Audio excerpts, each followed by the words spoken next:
kembali lagi kita di Shaolin. Diceritakan sebelumnya, Tang Hao ayah Tang San beserta istrinya terusir dari istana Wuhun. Shin kembali lagi ke Tang San dan tim Shrek. Langsung saja kita ke alur ceritanya. Let's go. Tang San yang sedang berjuang menyerap roh laba-laba menjadi tidak fokus karena pikirannya terpecah memikirkan Xiao Wu yang diculik kera raksasa, dan ia pun terlalu memaksakan diri untuk menyerap roh laba-laba yang berusia ribuan tahun tersebut. Ya, bisa dibilang Tang San sekarat saat ini. Sementara itu Guru Wuji dan lainnya tak bisa berbuat apa-apa.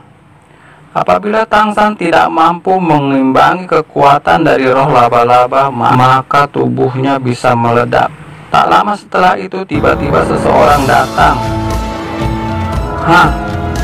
Ternyata Xiao Wu. Semua orang terperanjat kaget melihat Xiao Wu baik-baik saja, padahal diculik oleh kera raksasa. Kenapa tiba-tiba bisa muncul? Xiao Wu berkata ketika terdengar suara auman, tiba-tiba si kera raksasa melepaskan dirinya begitu saja. Entah kenapa kera itu begitu ketakutan sekali mendengar suara auman itu. Cerita Xiao Wu sedikit tidak masuk akal. Hanya dengan suara auman, kera raksasa yang sangat kuat bisa ketakutan. Walaupun heran mendengar cerita Xiao Wu, Guru Wuji tidak terlalu mempertanyakan hal tersebut. Di dalam perjalanan ke sini pun kata Xiao Wu kalau dirinya baru saja level 30. Tadinya dalam perjalanan ia bertemu kelinci petir usia ribuan tahun, dan ia mengalahkan kelinci itu dan menyerap roh kelinci tersebut untuk cincin roh ketiganya. Semua kaget dengan apa yang diceritakan Xiao Wu.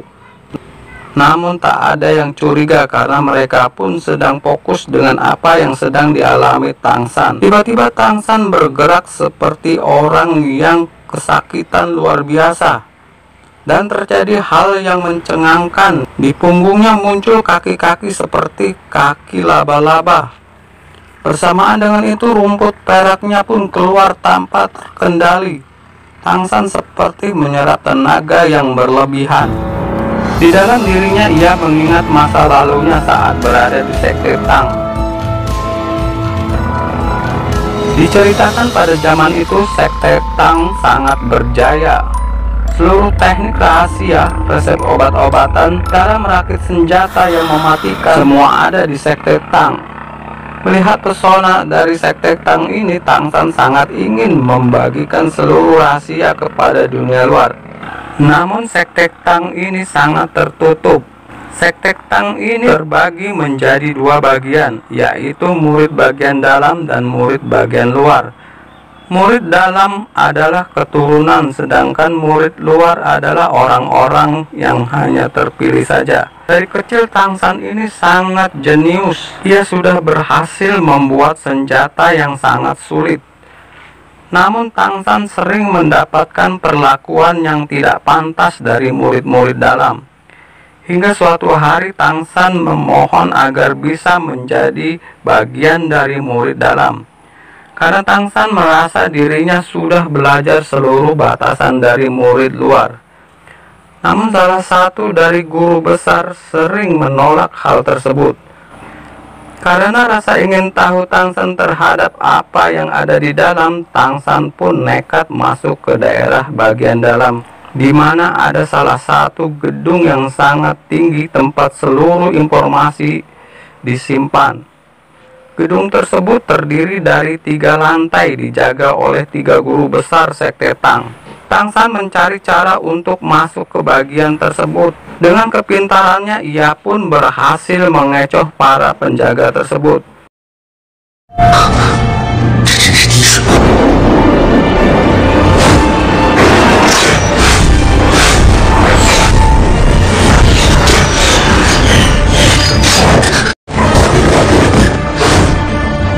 Ia pun dengan leluasa melihat-lihat apa yang selama ini membuatnya penasaran.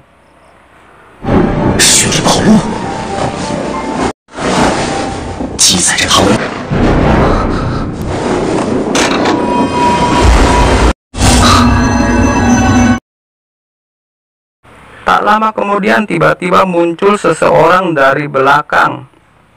Dia adalah pemimpin dari sekte Tang.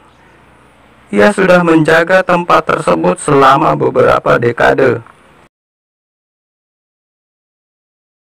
Tang San sangat bergetar. Karena merasa bersalah, Tang San pun ingin menghabisi nyawanya sendiri.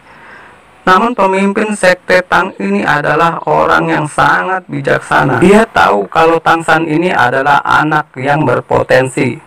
Hari demi hari generasi murid dalam itu semakin melemah dan arogan.